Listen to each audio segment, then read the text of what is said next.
Good morning, everyone, and welcome to Reselling 101 with me, Karin. And this is part 3 of 10, processing. And this section begins to focus on your how, specifically in developing a process. And today's background, courtesy of my process. All right, so you've decided that you want to make money reselling. Reselling, not sailing. You've got your stuff. Now, what are you going to do with it? So this part, I think my main concern here for people getting started, and remember, even though I play somebody on another YouTube channel that's been doing this for a while, I'm going out on my own and taking my own approach to it. So for this series, I am brand new too. And I think one of my main concerns, because we've come into contact with a lot of folks that do this and are starting to do this, it's really easy for your piles, your bags and bags of items. They can turn into mountains of uncertainty really quickly. So I think that if you start right away to get into your own groove, to create a system, make it your own, work with what you've got. We've spoken already about the tools that you have, working with your own resources and your own toolbox. What are you good at? What are you passionate about? What do you already know something about? That's what I want you to work on and focus on. But even as you start to create in the beginning your own system, give it some flexibility and the ability to grow and evolve with you. I'm going to touch on some things that briefly in this video that we're actually going to devote a separate individual 10 minutes to in separate videos, because I don't think we can cram them all in here. But again, I want you to start thinking about the big picture, your process, and what it looks like as a whole. It's not enough to say, I want to make money. Well, we all do. We all have bills to pay. I want you to think about logically what that's going to look like. And the goal for me, for you, is that in anticipating and sort of mapping out where you're going to go with it, that's going to help you conquer some hurdles even before you get there. So let's get started. One of the first things I think you need to do is inspect your item.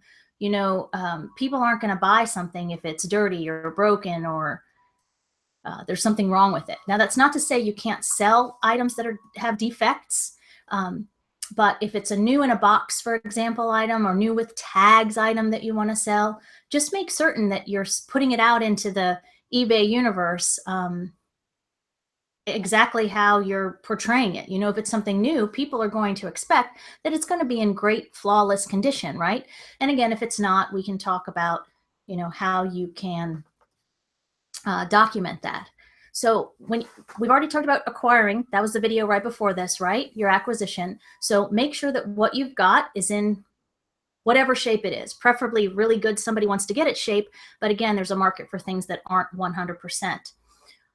The next step is quality control. And I have a whole table full, and we're going to talk about that separately, of things that I use to make things a little bit better. If the cuff on a pair of pants is a little dirtier than normal, we can use a magic eraser to help clean that up a little bit. You might want to wash some items. If there's a price tag on it, a sticky price tag, you'll want to remove it. And there's a Scotty peeler. It's a nice tool that just gets right up under there and you can peel it off. And there's all sorts of tricks to how you can make something better, make it presentable to the buyer. That's so important because you're selling it and you've got to sell it in a way that's going to motivate people to want to buy your item instead of someone else's. So once you quality control the item, you've got it, you've made it nice, as nice as it can be, and how you want to present it to the world. You need to make sure that you have a place to store it. And we're going to talk about inventory in a separate video.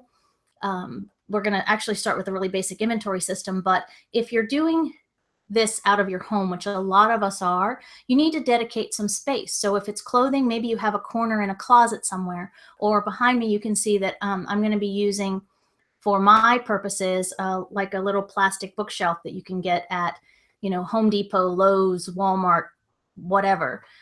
But have a place to put your items and have a place to put them in order. And again, we're going to talk about that separately in inventory, but it's so important. A place for everything, everything in its place. You're also going to need to photograph your items, right? That's how we're going to get it out into the online world so that people know you want to sell it. And I don't want people to stress. I am a photographer. It's one of the things that I grew up doing. And so pictures for me, it's probably the most important, gratifying thing that I do, aside from cleaning shoes, but that's a separate video. But your photography, I don't want you to stress. You're going to hear people say you have to buy this light kit or you have to buy that backdrop or whatever. No, you don't. Start out with natural sunlight in a corner window somewhere. The most important thing is when you're taking pictures that it portrays the item realistically, right? So you can adjust color on your phone or your camera as you see fit, but you don't have to start out all crazy. The most important thing is that your picture is clear, the colors are fairly accurate, and that it portrays the item that you want to sell in a realistic way, and it's going to be appealing to the shopper when they're online. Next, I think workspace is important. And in my case, I have them all over the place, right? I have a place to take pictures. I have a desk where I process. I have an inventory space. But again, work with what you've got. If you're going to, if you have a laptop, laptops are fairly mobile, so you can do your listing from the couch if you have to. But it's important, I think, for your own sanity to have a separate workspace if you can do that.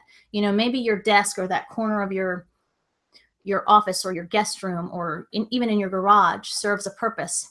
But once it starts bubbling over your business life into home life, that can get a little bumpy. So I certainly don't want that stress for anybody. So I think with regard to creating a workspace and a work time, do what you can, but have a space for these things so that it makes sense to you.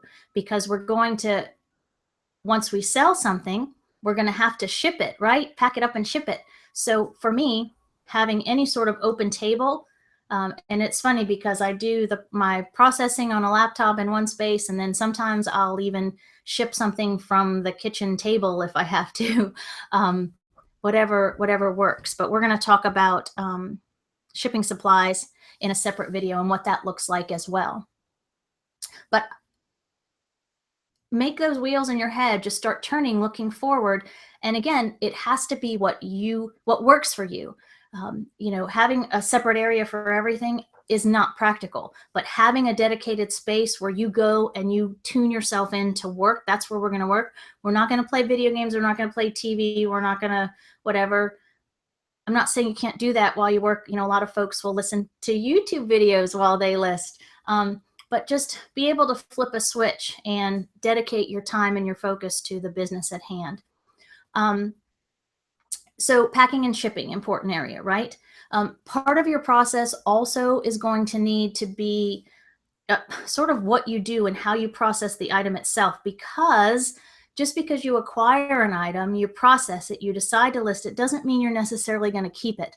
Either it gets defected or it never sells, which will happen on occasion. So you have to have your mind thinking that we're going to keep the item and we're going to sell it. We're going to trash it because maybe, there's a bunch of reasons why you would actually just throw something away. Or maybe we'll donate it. And in donating it, you can also get the tax write-off or tax credit for said donation to a certain degree. So that's something to consider as well. So hopefully your brain is sort of thinking about all of these things, and we're going to dive into several of them in their own little modules coming up. So thank you for once again joining me for this part. Hopefully it got you thinking about what's involved. Again, not trying to scare you off, but think about how you're going to do this and what it's going to look like and what it's going to take to acquire, process, list, ship, photograph, etc. And I'm looking so forward to that next step with all of you, because reselling is something that we all have in common, and that of course we want to make better, and that's why I'm here for you. I hope that you're giving thought to not only how you're going to approach making money for yourself, but how you can most effectively achieve that success. Again, this is certainly not the only way, but I'm giving you some options for sure. Please consider liking this video and subscribing to this channel to get more ideas on getting started, effectively evolving, and staying positive and profitable. Yes, that's what we all want. So until next time, this is Karin saying good Reselling 101 sales to you. Thanks, everybody.